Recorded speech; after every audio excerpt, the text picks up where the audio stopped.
ये फॉर्मूला पता लग जाए तो सर मजा आ जाए। क्या इसका कोई फॉर्मूला दिया जा सकता है, आप बताओ। फॉर्मूला नंबर 1 तो ये है कि भैया फुल अटेम्प्ट करना है आपको, इसमें किसी तरह का दूसरा मन में कोई डाउट नहीं आना चाहिए। अटेम्प्ट आपको फुल करना है, जो नहीं भी आता उस पर तुक्का मारना है। तुक्के के तरीके भी मैं आपको पहले बता चुका हूं कि कैसे लगाने चाहिए। थोड़ा सा लॉजिकली सोचा करो। और आप जीएस को हिंदी को तो मैं आजकल लॉजिकली सोचना सिखा रहा हूं। भाई देखो कैसे, अगर आपको क्वेश्चंस भी नहीं आता, वो आता भी नहीं है, वो पढ़ा हुआ भी नहीं है, फिर भी अगर थोड़ा सा कनेक्ट करोगे तो आप पता लग जाएगा कि भैया ये नहीं हो सकता, इसका ये भी नहीं हो सकता। मान लीजिए 2 ऑप्शन बचते हैं तो फिर 50% चांस हो जाते हैं सही होने के। एक तो ये मान लो 10 ऑप्शन हो तो हम उनमें से एक लगाए तो कितने कम चांसेस सही होने के। एक ये 4 ऑप्शन हो, उनमें से एक लगाए थोड़े से ज्यादा चांस हो जाते हैं सही होने के। लेकिन एक 2 ही ऑप्शन है, उनमें से एक सही हो जाए उसके चांसेस बहुत ही ज्यादा बढ़ जाएंगे।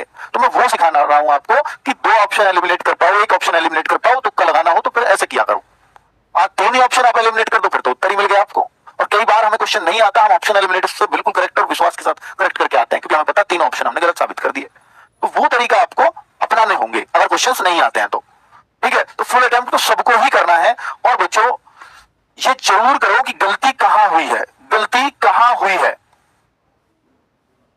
अगर आप इस चीज को सेम डे, यानी देखो बच्चों हमारी थोड़ी सी गलती ये रही कि हम एनालिसिस करवाने वाले थे और हमने इस पेपर का सॉल्यूशन नहीं खुलवा पाए, जिससे बच्चों की फिर शिकायत हमारे पास है, हमने वो खुलवाया अभी फिर। लेकिन अब ऐसा नहीं होगा, आपका एनालिसिस चाहे नेक्स्ट डे हो चाहे अगले दिन हो, लेकिन आपके सॉल्यूशन उसी दिन खुलेंगे।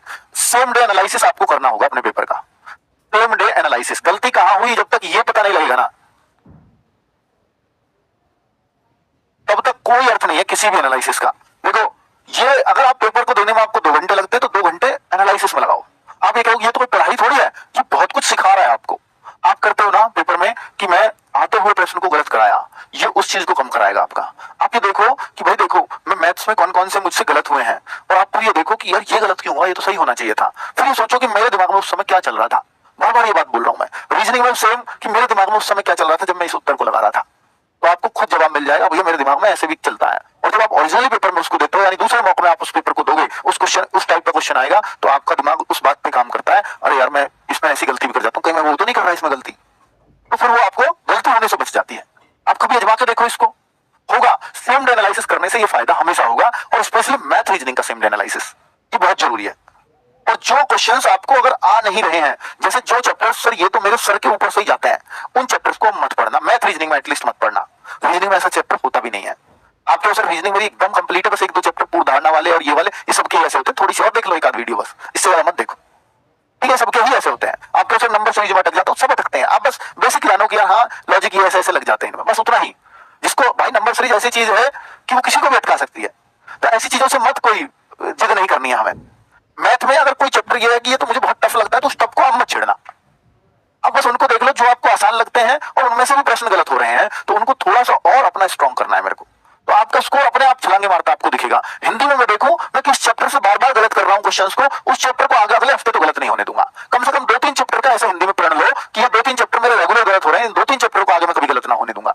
ऐसा एक प्रण लेकर के चलोगे। ऐसे जीएस में भी आप देखो कि मेरी क्वालिटी अच्छी है, आर्टिकल का सवाल हर बार आ रहा है, आर्टिकल गलत हो रहा है, तो क्यों ना मैं एक बार महत्वपूर्ण आर्टिकल्स को सबको पढ़ डालूं, ताकि आर्टिकल में मुझे ज्यादा कॉन्फिडेंस आ जाए औरों से। तो महत्वपूर्ण आर्टिकल आपको सब टीचर्स ने बता रखे हैं, तो भाई ऐसे करनी पड़ती है मेहनत। अगर आप ये सोचते हो कि नहीं यूं ही हो जाता है, ऐसे नहीं होते सिलेक्शंस। हर समय सिलेक्शन के बारे में सोचना पड़ता है और उसके लिए करना पड़ता है, तब होता है। तो गलती कहां हुई है इस पे काम करना ही पड़ेगा, अटेम्प्ट आपको फुल रखने ही पड़ेंगे। और बच्चों जो आ रहा है आपसे, उसकी रेगुलर प्रैक्टिस करो, उसकी रेगुलर प्रैक्टिस। अब रेगुलर पढ़ने को उसको मन नहीं करता तो उसको मॉक के रूप में पढ़ो। ये इसलिए मिनी मॉक चले थे कि आपको जो आती हुई चीज है उसको भी रेगुलर प्रैक्टिस में लाना है, ताकि वो टाइम कम करवा दे। और सबसे बड़ी बात, अगर आपको स्कोर बढ़ाना है तो टाइम मैनेजमेंट करो। पेपर को 10 मिनट पहले खत्म करने का प्रयास करो, उन 10 मिनट को फिर छोटे हुए क्वेश्चंस में लगाओ। पेपर को 10 मिनट पहले करने का प्रयास करो।